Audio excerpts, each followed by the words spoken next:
I'm going to attempt to give this product a very fair review, and I'm always surprised when a company like DJI keeps me on their roster because I don't really give positive reviews. I give I think, a pretty unique perspective, which is what I'm planning on giving here as well. I see kind of things in a different way, and I try to be bias-free, but it's very, very difficult. So I thank DJI, even though it's not going to make a difference that they sent me this product for free. I'm still going to review it however I review it. So this product is their latest FPV system, which I'm sure you're aware of because I'm super late on my review. I've had a pretty rough time with this product, and I'll explain some of that in this review. But I'm not going to go over the nitty-gritties of this product at all. There's a link to Bardwell's video in the description below. I haven't watched it myself, but I'm sure he goes through every little minor detail in its minutia, and if you want that, go there. What I'm going to present to you are the things that I see that I think are normal use case issues and perspectives. So let's just start with the goggles right now. So I come from the previous DJI FPV system, which I absolutely love. I use the goggles and the controller, and I love the Vista. I love having just one item to wire into my flight controller and one antenna. Even though I don't really like the controller very much, it is so dead simple. I am too lazy to deal with another control link and another antenna system, but we'll get to that later on. Something you might notice about my DJI goggles, the previous ones, is that the foam on there is different, and the nose area in particular is very different. And the foam is very new. I usually have just pieces of foam just taped into to the edges because their previous goggle just didn't fit my face. And this latest foam was actually developed by my partner at FPVCycle, and it is incredible. It truly is an incredible piece of foam. And I know there's a lot of foam products out there, but this foam isn't even made for the DJI goggle. It's made for the Oculus VR goggles, and it's so nice. But let's move on to the that's a totally different product line. So let's move on to the latest DJI goggles, and this has the same issue as the last goggles. I don't know what they're using as a fit mannequin, but their foam and plastic and whatever just does not fit my face. I have a big nose, I guess. I know it's at least medium, if not large. I'm pretty sure it's pretty large. My goggles don't have anything on there at all. It's just plastic, and they didn't even stick foam on the goggles. They have like a plastic border, like a frame that clips onto the goggles, and the foam is attached to that frame. And I would have it here, but I don't know what I did with it. So I have these little pieces of foam taped to the bottom edge just to cover the little edges of light leak, and I otherwise just use the goggles directly on my face, just plastic on skin. It is plenty comfortable, and the nose space with nothing there is barely sufficient. But the goggles are so much smaller and lighter that they don't really rest on my nose very much, so it doesn't hurt my nose, doesn't leave marks on my nose anywhere, and I'm totally sufficient with what you're seeing here, and it looks fantastic. I do wish that there was some kind of a felt foam, some sort of covering, but my eyes at least have to be really close to the lens to be able to see the screen. Other than the fit, the goggles, it's as if they just threw everything out from the previous system and just redesigned the whole thing brand new, which is frustrating. And I could speak for a long time about the annoyances of that, but in practice, it doesn't really matter. So I'm just going to omit all that stuff. However, I will point out a couple of little things. The way you power the goggles is through this wire, which has a non-standard barrel connector, and their proprietary battery, which doesn't really last very long. It's got about maybe 2 hours on it, if even that. And that's really annoying because you can't just plug in any LiPo.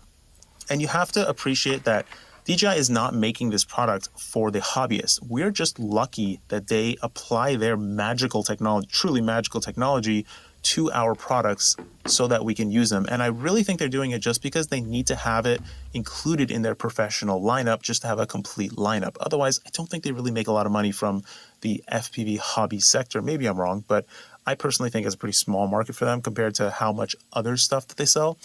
Anyways, going back to it, I'm pretty sure there'll be companies making third-party wires that have a buck boost in there that you can use any LiPo on there. Aside from that, the only other complaint that I have is that there is no start-stop button for recording on the goggles.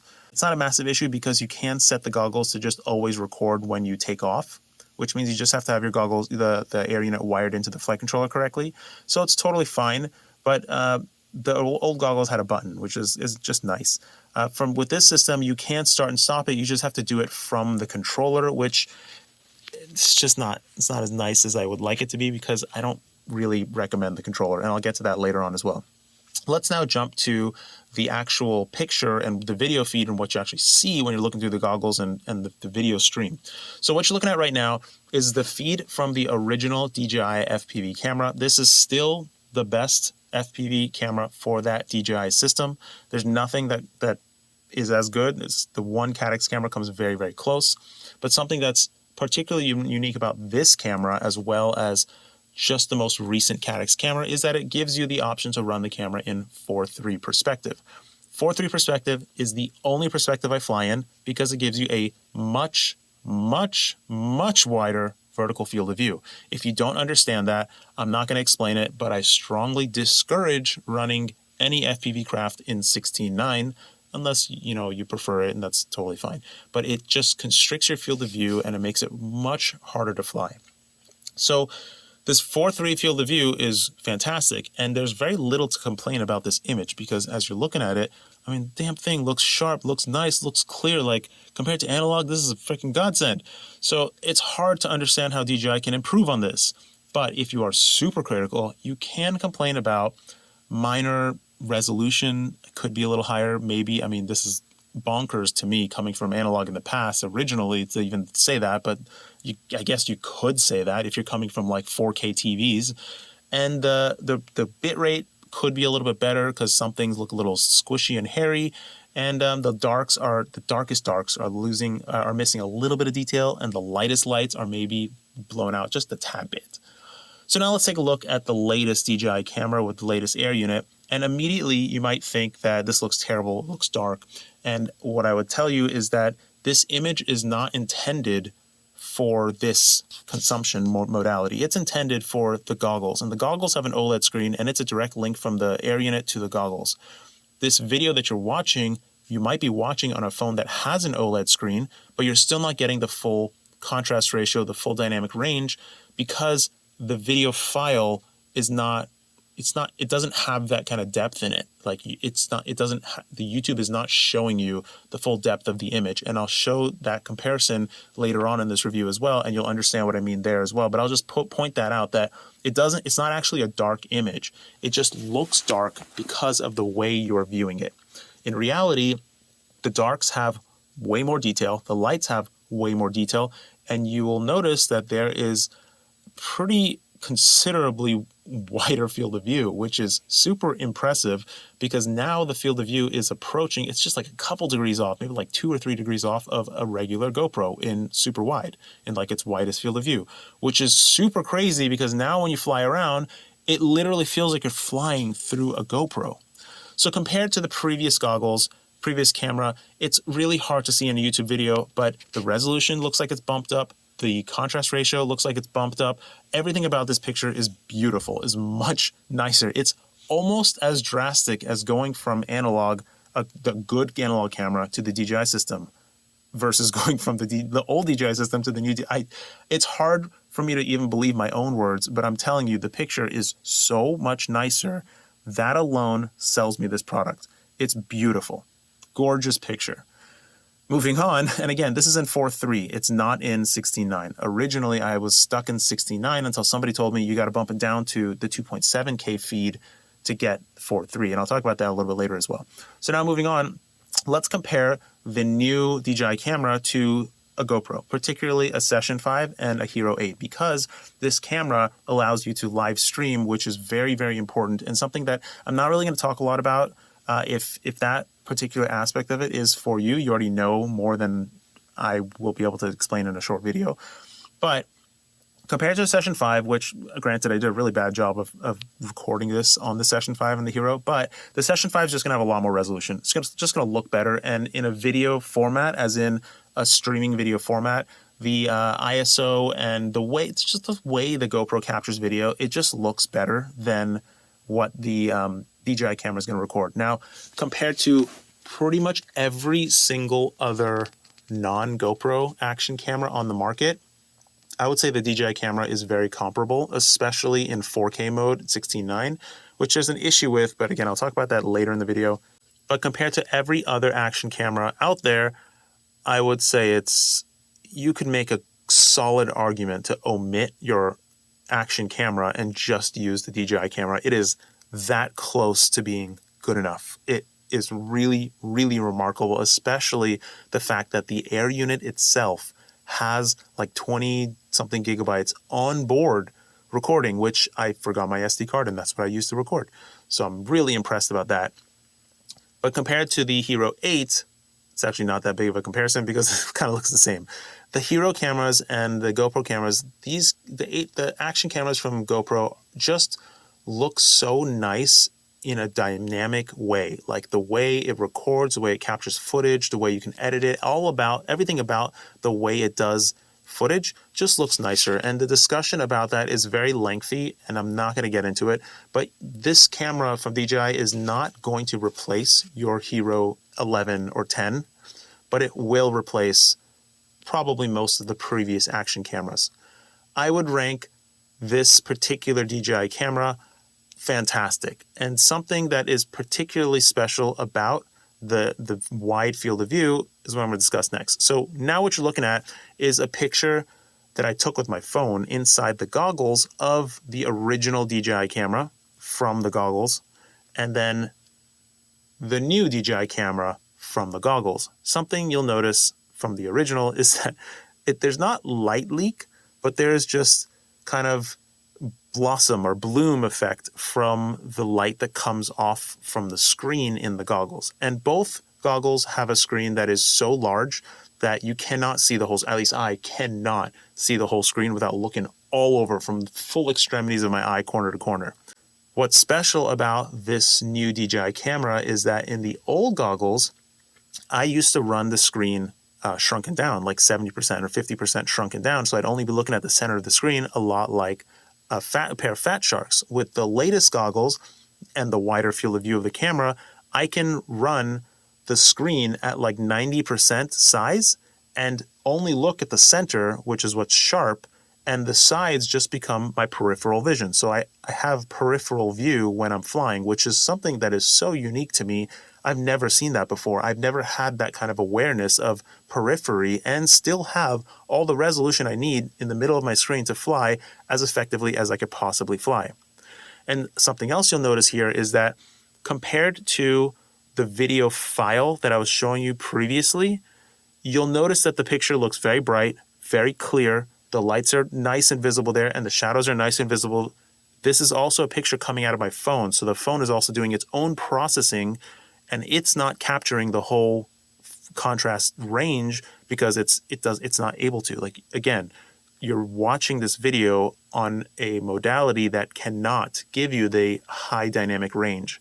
When you're looking at the goggles, you see everything, and it is glorious. It is absolutely glorious.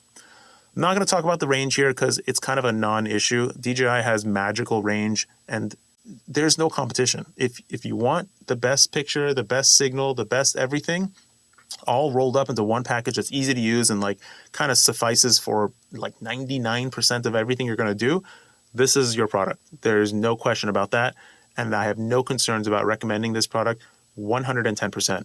I do not recommend the controller at all, 0%. Let's get to that next. So the main issue I have with this controller, something you'll notice is that I have extended my sticks, and they're just M2 screws. So I've cut some plastic M2 standoffs and I've just extended the sticks a little bit. And that's to get more range on the stick, because I don't know why there has been an epidemic of shrinking gimbals. Every controller that comes out tries to one-up the previous controller and make the gimbals smaller and smaller. And I know there's a couple people out there that have told me they like small gimbals. I do not, and I don't understand why anybody would. It's like driving a car where the steering wheel only turns 15 degrees to the left and 15 degrees to the right. Now you have your entire steering range in a 30-degree range. There's no way that's going to work. And even race cars have like a full 360-degree lock-to-lock rotation ratio, whereas more normal cars have like a 2.5 rotation lock-to-lock. Like, you can't fly something with super fine control and detail when you only have like 5 millimeters of travel. And this is also a very curious topic, because if you look at the original gimbal on the Tyrannus which I don't have the original Tyrannus, but this X7 or whatever is very comparable. It's not, it is the same. The range is huge on it, and this is the gold standard in my book. And since this gimbal, there has been no controller that I have used that's mass market controller that has the same range of motion. When you look at the X Lite or whatever the smaller Tyrannus is, the range is like 90 to 95% that of the larger gimbal. And when you compare that to the previous DJI controller, the previous DJI controller is about 75 to 80% of the range of the original Tyrannus gimbal. And the most recent DJI controller, and that sucker's like 60 to 70% max of the full range. However, the part that's confusing is that when you actually measure the distance that the top of the stick is moving with my stick extensions, it's very comparable. It's not a massive difference. So there's a lot more going on here, and I've worked in this gimbal area a bit, and I'm not going to kind of go into it, but it has a lot to do with the height of where the pivot point is and how the whole gimbal system is implemented. But overall, I would equate the range of the sticks on this controller to be kind of like an N64. Like it's so small, I can't even fly with it. I have spent at least 15, 20 packs trying to get used to this controller, and it's just not going to happen. I just can't use this controller. I wish I could, but I just won't use it anymore. And you'll see that, you see that in my flying as well. It's just not good. Just not good. I don't recommend the controller for that one reason. Only that one reason. Otherwise, totally great. No issues with it. I just wish it had full-size gimbals. I don't know. It's baffling to me. I mean, even a novice consumer doesn't want tiny gimbals. They're just, I guess they're used to having drones that are fully self-automated, so they don't bother with like the range and the fine control, but whatever. Let's get on to the actual video. Flight video, beautiful. Perfectly fine for live stream video. I know a number of people that use it for live stream video. It's great. The RockSteady is not anywhere close to RealSteady, but it's to the point where you would never turn it off. You essentially will never turn off RockSteady. It doesn't constrict your field of view. Looks great, works great, no issues with it, does its job. It's not like a really crazy stabilization, but it's plenty to smooth you out, and you almost can't even tell that it's on.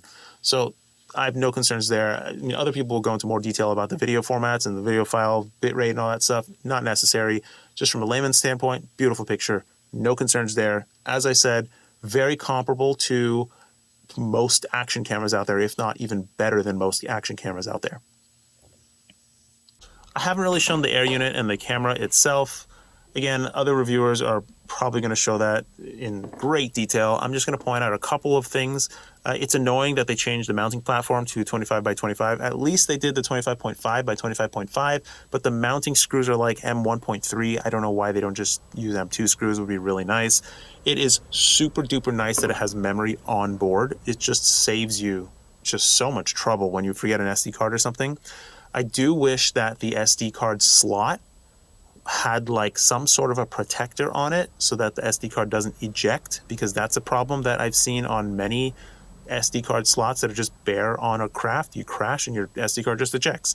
I have not tested whether the video gets saved appropriately if your battery ejects. So again, hopefully another reviewer discusses that, but I would imagine that it probably doesn't. Similar to a GoPro, it'll probably repair the footage a little bit, but you're not going to get your whole footage that you were recording before the battery ejected. The last thing I'm going to touch on is the backwards compatibility. DJI has said that they're going to make the goggles backwards compatible to the previous air unit, the Vistas. They say that I actually already have the software that'll do that. It built in, like the firmware on my goggles built in, like the last update that they sent me. I haven't tried it. I will try it at some point, but this is more of an initial review and kind of going over the big details.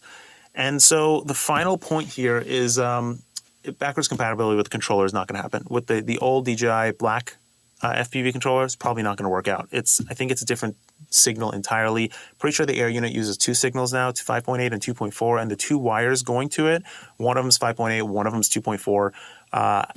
I would not recommend the controller at all because the gimbals are just too small. Unless you really like tiny gimbals, go for it then. But I think that the video system and the smaller goggles and the picture is so darn good that I will and I'm like the laziest person. You guys know, I do not clean up my wires. I am going to go back to using a separate control link, and I'm going to be investigating, what's that, Express LRS, hopefully with a little ceramic tower, and hopefully it gives me like 2-3 kilometers. I don't have to worry about it anymore at all. But I'm going to be using a different control link, and I'm going to be going back to my previous Tyrannus, whatever the mini one is, X Lite or whatever that little mini X Pro thing is, because that was the best controller that I've used to date, better than anything else out there. There's nothing else I've tried out there that comes close to that particular controller with the Hall sensor gimbals. I love the gimbals. The controller, I hate the controller. The gimbals are what I need. I know that you can retrofit those gimbals into the DJI Black controller, but again, that's probably not going to be compatible ever. This product for FPV picture is as good as we will see it until DJI reiterates it into the next system, which I just hope they don't reinvent the whole system. Thank you, DJI, for sending me this product. Thank you, DJI, for lending us your magical technology. I cannot appreciate it more. There's a lot of things you do that I don't like and I don't agree with, but this particular area, thank you. And I would also say that if you're looking for a cheap video system, pick up the previous DJI's goggles and use the Vistas. Those things are freaking awesome because they're still better than anything else I've at least seen at this point. Now, I haven't personally used that HD0 stuff. Maybe I will at some point, but I'm totally sold on this DJI system. I love it 100%. There's a lot of problems with it, but for what it is, it's beautiful.